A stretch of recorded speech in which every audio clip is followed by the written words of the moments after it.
Саламатсыздарбы, мен Бакириден кызы Жаңыл мырза, физикалык реабилитациялоо дарыгери. Бүгүн биз сиздерге ковид пневмониясын баштан өткөзгөн бейтаптар үчүн жана дагы өнөкө төпкө оорулары бар адамдар үчүн көнүгүүлөрдү көрсөтөбүз. Алар сиздерге мурунку жашоо калыбыңызга келүүгө, күнүмдүк активдүүлүгүңүздү жакшыртууга жардам берет.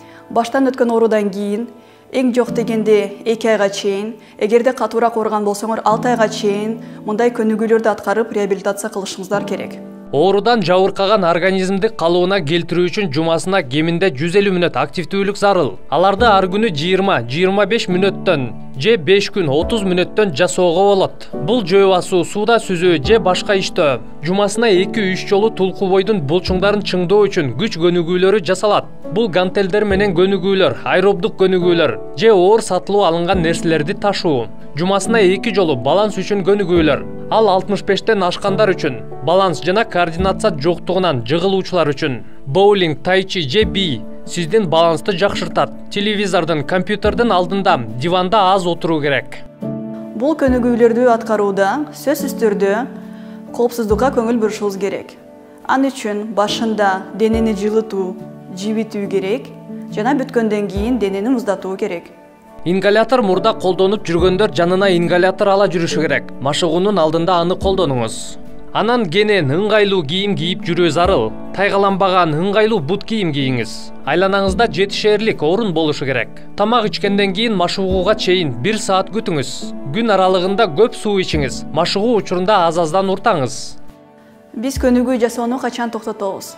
Эгерде көкүрөк тушуңар, жүрөгүңөр катуу ооруган болсо, эгерде кускуңуз келип, же болбосо башыңыздар айланса, эгерде адаттагыдан катуу чарчоону сезсеңиздер, же болбосо муундарыңар жана булчуңдарыңар өтө катуу ооруса, анан дагы дем кыстууңар күчөп, мындан ары көнүгүүлөрдү аткара албай калсаңыздар, анда токтойсуздар. Көнүгүүлөрдү аткаруу денени жибитүүдөн башталат. Ал сиздердин кан жүгүртүүңүздөрдү, дем алууңарды жакшыртат. Ал муун гимнастикасы түрүндө өтөт. Абалыңарга жараша, сиздер отургучка отуруп алып, же болбосо туруп аткарсаңыздар болот. Биринчи бейтаптын 70-80% өпкөсү жабыркаган, жөн отурганда эле дем алуусу начар. Бул бейтаптын дем алуусу жакшы, бирок активдүү кыймылдан кийин демигип баштайт. Оору өпкөсүнүн 75%-ын жабыркаткан. Бул айымдын 15% өпкөсү жабыркап кыймылда, мисалга үй жыйноодо деми кысылат. 4-түнчү бейтап бир аз кыймылдаса эле дем жетпей баштайт. Вирус 70% өпкөсүн жалмаган. Денени жибитүүнү баштын кыймылдарынан баштайбыз. Башты оңго, солго бурабыз. Оңго, солго, оңго, солго. Уланта беребиз. Терең, тынч дем алабыз. Бүттүк. Кийинкиси башты ийинге ийүү. Оңго, солго. Оң тараптан баштайлы. Оңго, солго. Оңго, солго. Оңго, солго.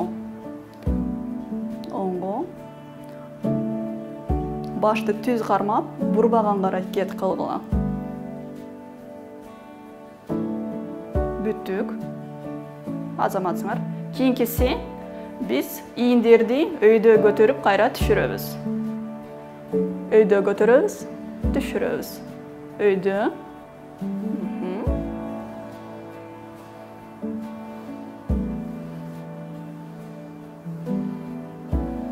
Дагы уланта беребиз. Өтө шашпаңыз. Бүттүк. Кийинкиси ийинди алдыга, андан кийин артка айлантабыз. Алдыдан баштайбыз.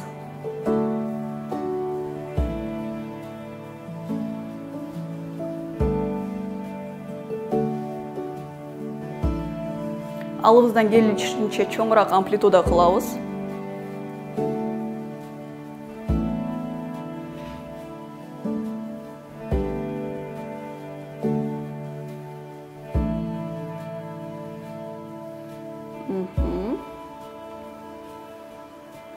Мурдубуз менен терең дем алабыз. Бүттүк. Эми артка кылабыз.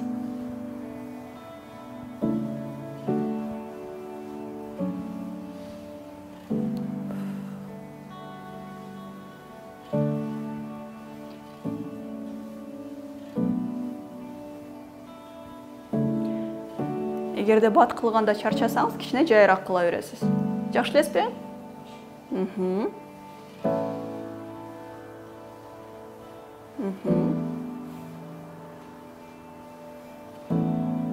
Бүттүк. Кийинкиси колду көкүрөк тушка кармайбыз.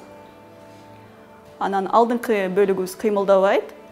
Үстүнкү тарабыбыз менен оңго, солго бурулабыз. Оңго, солго,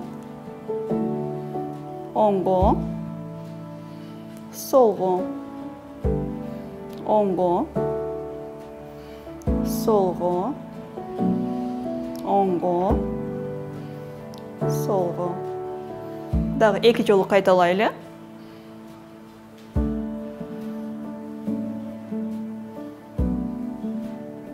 Бүттүк. Колду түшүрөбүз.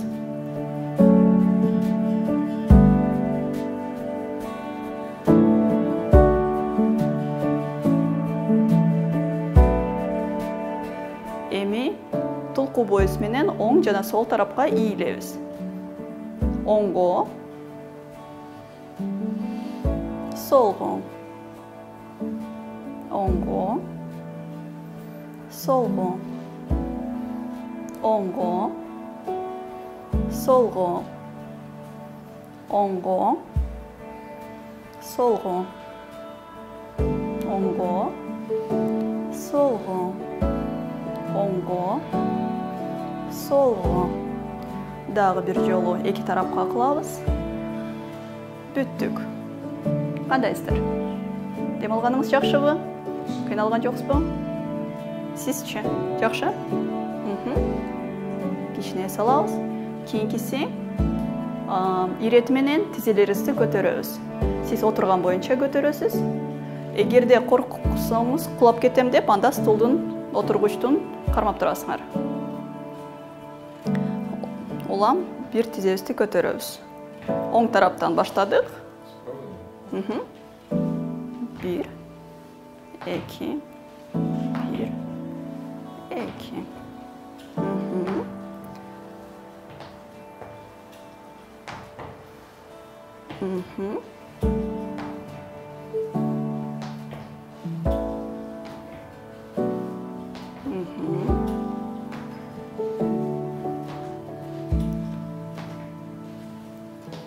Эми дагы 2 жолу кылдык. Бүттүк. Кийинкиси бир орунда басуу. Өзүбүздү мындан аркы көнүгүүлөргө даярдаш үчүн, бир аз жылынуу үчүн бир орунда басабыз. Анда эсе дагы эле баштай беребиз оң тараптан. Колубуз да кыймылдайт. Сиз колу бутту дагы ушинтип көтөрүп турасыз.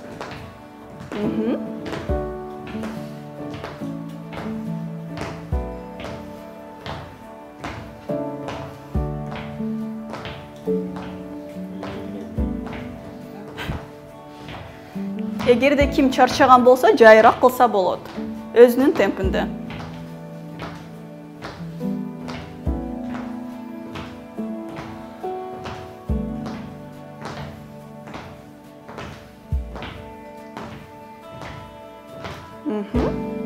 Бүттүк. Азаматсыңар. Бул көнүгүүлөрдү аткарып жаткан кезде демиңиз кыстыгышы мүмкүн. Бирок андан чочулабай эле койгула, бул адаттагы эле нормалдуу көрүнүш. Көнүгүү аткарып бүткөндөн кийин дем алууңуз өз калыбына келет жана эртеси күнү дем алууңуз жакшырганын сезесиздер. Күндөн күнгө ал акыбалыңар жакшырат. Ошондуктан көнүгүүлөрдү үзгүлтүккө учуратпай дайым аткарып тургула.